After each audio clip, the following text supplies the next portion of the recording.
जय श्री कृष्णा, जय श्री राम, जय गौ माता, जय राधे श्याम। और आप सब कैसे हैं? आप देख रहे हैं तुलसी तपोवन यूट्यूब चैनल और इस वीडियो में हम प्रदोष को लेकर के बात कर रहे हैं। प्रदोष कब का है तो मैं आपको निवेदन करना चाहूँगा आपके बार ये जनवरी का जो प्रदोष है बहुत ज़्यादा महिमा से भरा हुआ है। क्यों? एक तो माघ का महीना है और दूसरा कुंभ का पर्व चल रहा है। और तीसरी बात यह है कि जो प्रदोष सोमवार के दिन पड़ता है तो उसको विशेष तो माना ही जाता है। तो ये प्रदोष सोमवार के दिन पड़ रहा है, यानी तारीख है 27 जनवरी। पूजा के टाइमिंग्स आप लिख लीजिए, इस समय में आप पूजा कीजिएगा। पूजा का टाइम 5:58 से शुरू हो रहा है और 8:30 बजे तक बड़ा अद्भुत समय है।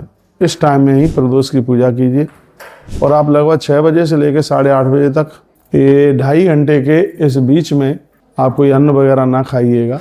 भले आप प्रदोष का व्रत नहीं करते हैं तो भी 1 लोटा जल भगवान महादेव को जरूर चढ़ाइए। भगवान को काले तिल चढ़ाइए। माघ का महीना इसलिए तिल चढ़ाना और भी ज़्यादा बढ़िया है। मैं आपको निवेदन करना चाहूँगा, आप किसी फल के रस के द्वारा भगवान का अभिषेक कीजिएगा। मैं आपको कहना चाहूँगा हम भी ऐसा करेंगे। संतरे का रस निकालें और उससे भगवान महादेव का महारुद्राभिषेक करें।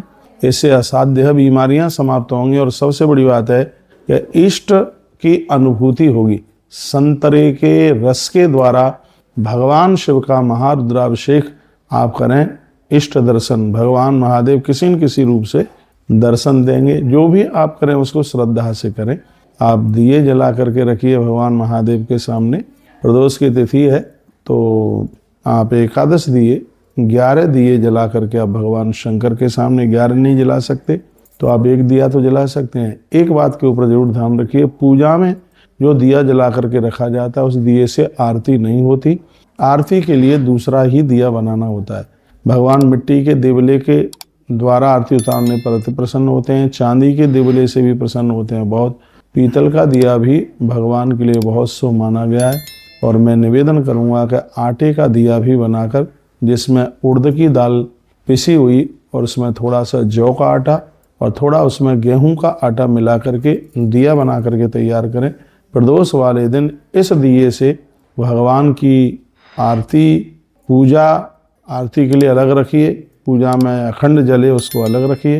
अखंड जोत में पीतल की जोत सबसे ज़्यादा बढ़िया होती है। आप सुन लें, एक लंबे समय के लिए चलाना है तो। वैसे हमारे ग्रंथों में मिट्टी के दिवलों की बात दिए की बात कही है जो इतना बड़ा सकोरा आता है, लेकिन उसमें दिक्कत यह होती है कि उसमें घी रिसता है, नीचे सब फैलता है और उस मिट्टी के दिए में घी ज़्यादा लगता है। तेल या घी आप जलाएं तो वो ज़्यादा लगता है। और यदि आप उतना व्ययन कर सकते हैं तो मिट्टी के दिए के बराबर तो फिर कोई दिया ही नहीं है। फिर नहीं तो दूसरे नंबर पर अखंड ज्योत के लिए पीतल के दिए को बहुत ज़्यादा विशेष माना गया है।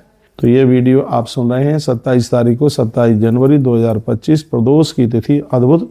शाम को 5:58 से लेकर के 8:30 बजे तक पूजा का अद्भुत मुहूर्त है। यदि आपको कहीं बेर मिल जाए, पके हुए बेर, तो उनसे भगवान शंकर का आप भोग लगाइएगा।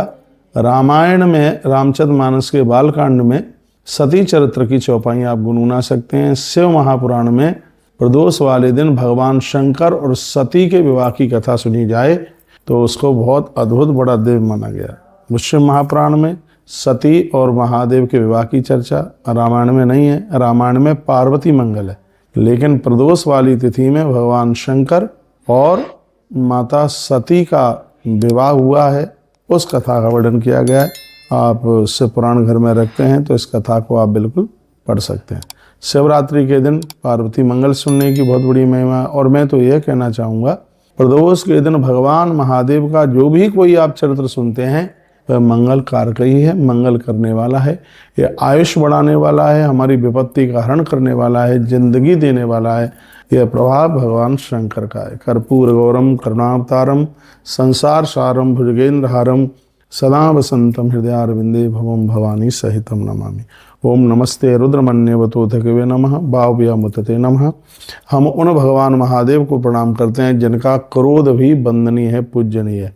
हम उन भगवान शंकर को प्रणाम करते हैं जिनके हाथों में संभाले हुए जो आयुध हैं, धनुष बाण हथियार हैं, त्रिशूल हैं, वह भी वंदनीय है, पूजनीय है। हम उन्हें प्रणाम करते हैं।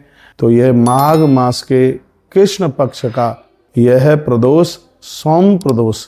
आप सबके लिए मंगल हो। परमात्मा के चरणों में मेरी ऐसी प्रार्थना है। सोमवार का प्रदोष इष्ट दर्शन कराता है, मंगलवार का प्रदोष ऋण मुक्त कराता है, मंगल दोष से बचाता है। बुधवार का जो प्रदोष है माता पिता की सेवा में, समाज की सेवा में मन को लगाता है।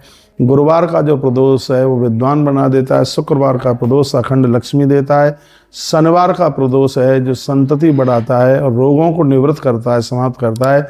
और रविवार का जो प्रदोष है वो विद्वान के साथ साथ पूरी दुनिया से सम्मान दिला देता है। ये सप्ताह के 7 प्रदोषों की ऐसी ऐसी महिमाएं। आपने वीडियो को पूरा सुना, बहुत बहुत धन्यवाद आपके लिए। ऐसे हमारे साथ जुड़े रहिए और एक नई नई अपडेट प्राप्त करते रहिए। धन्यवाद।